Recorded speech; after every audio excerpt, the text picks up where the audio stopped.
নমস্কার বন্ধুরা, রান্নাবান্না বাই অর্পিতায় সকলকে স্বাগত জানাই। আমি অর্পিতা। আজ এসে গেছি পৌষ পার্বণ স্পেশাল বা মকর সংক্রান্তি স্পেশাল রসপুলির রেসিপি নিয়ে। খুব সহজেই এই রসপুলি বাড়িতে বানিয়ে নেওয়া যায়।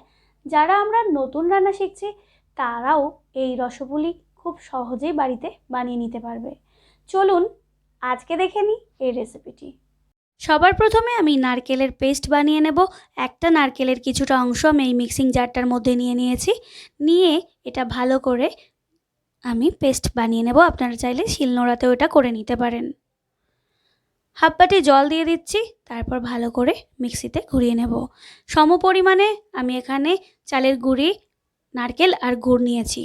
চালের গুঁড়োটা আমি কড়াইতে দিয়ে দিচ্ছি।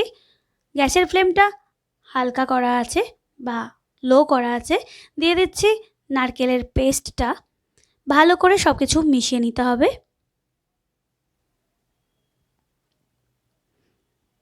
আপনারা চাইলে এখানে চালের গুঁড়ো একটু কমও দিতে পারেন। দিয়ে দিচ্ছি গুড়, নলেন গুড় বা খেজুরের গুড়।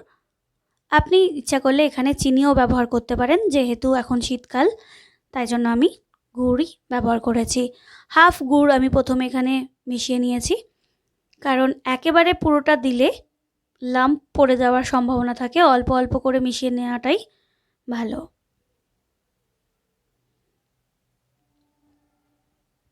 এবার আমি দিয়ে দিচ্ছি হাফ বাটি জল। খুব ভালো করে সবটাকে মিশিয়ে নিতে হবে। দেখবেন যাতে জমাট না বেঁধে যায়। বাকি গুড়টাও আমি এর মধ্যে দিয়ে দিলাম।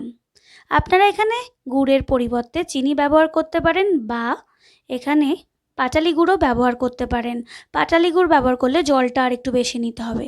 ঠিক এই রকম একটা মণ্ড তৈরি হবে। দেখতে পাচ্ছেন কালারটা কত ভালো এসেছে, কোনো লাম্প পড়েনি। এরকম মণ্ড তৈরি করে নিতে হবে। দেখবেন যাতে চালের গুঁড়োটাও ভালোভাবে সিদ্ধ হয়ে যায়। প্রথমে লিকুইড অবস্থায় ছিল, তারপর দেখছেন এরকম হয়ে গেছে। 10 মিনিট মতো আমি এটাকে রান্না করে নিয়েছি। দেখুন প্রথমে আমি একটু হাতে বানিয়ে দেখে নিচ্ছি ঠিকঠাক আছে কি না। মণ্ডটা ঠিকঠাক একেবারে তৈরি হয়ে গেছে। এবার অন্য পাত্রে তুলে রাখছি। এবার ওই কড়াইয়ের মধ্যেই আমি দুধটা চাল দিয়ে নেব।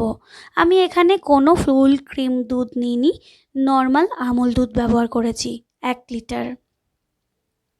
500 করে দুটো প্যাকেট আমি এখানে ব্যবহার করছি। আপনারা চাইলে ফুল ক্রিম দুধ ব্যবহার করতেই পারেন।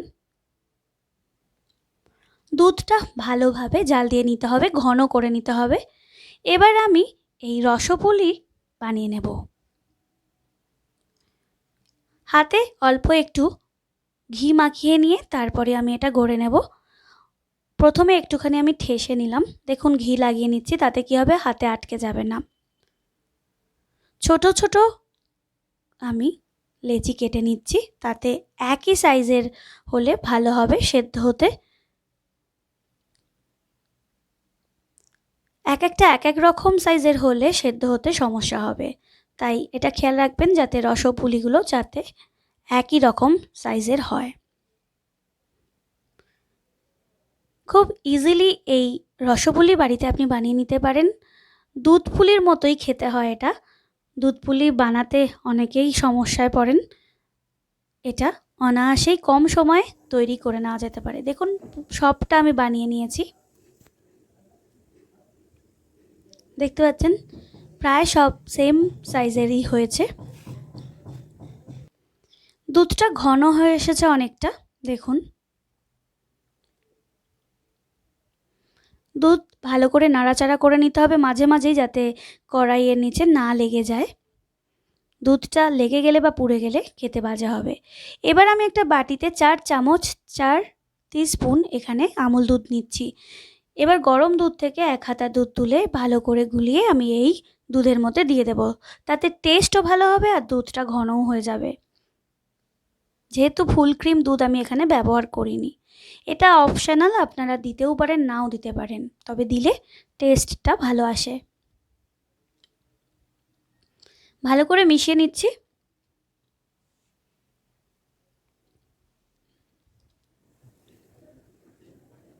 কড়াইয়ের ধারের অংশগুলোও আমি এই দুধের মধ্যে মিশিয়ে দিচ্ছি, যাতে সরটা লাগলে ভালোই লাগে।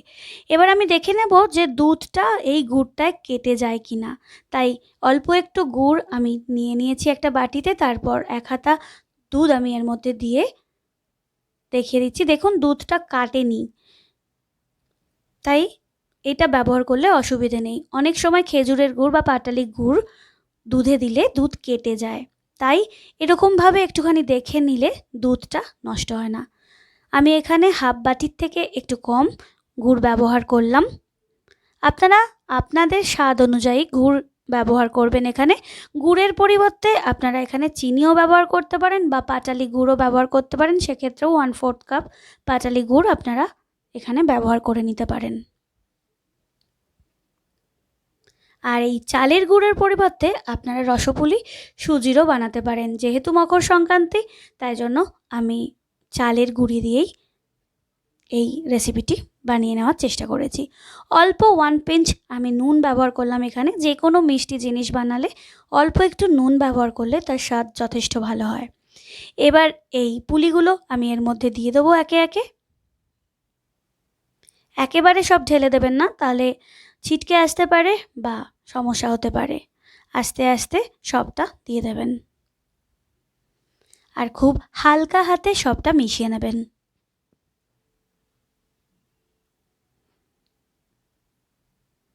দেখুন কালারটা খুব সুন্দর এসেছে এবং রসপুলিগুলো মিডিয়াম টু লো আছে আমি সেদ্ধ করে নিচ্ছি 10 থেকে 15 মিনিট মতো। দেখুন কতটা ঘন হয়ে এসেছে। এটার টেস্ট একেবারে দুধ পুলির মতোই হয়। যাদের দুধ পুলি বানাতে অসুবিধা হয় তারা এটা বানিয়ে নিতেই পারেন। খুব সহজেই হয়ে গেল, দেখতে পেলেন আজকের রেসিপি রসপুলি। আপনিও বানিয়ে নিন এই রসপুলি। এখানে আপনি চালের গুঁড়োর পরিবর্তে সুজি ব্যবহার করতেই পারেন, আর গুড়ের পরিবর্তে চিনি ব্যবহার করতে পারেন। চিনি দিলে সেক্ষেত্রে আপনি এখানে অল্প একটু এলাচ গুঁড়ো ব্যবহার করতে পারেন।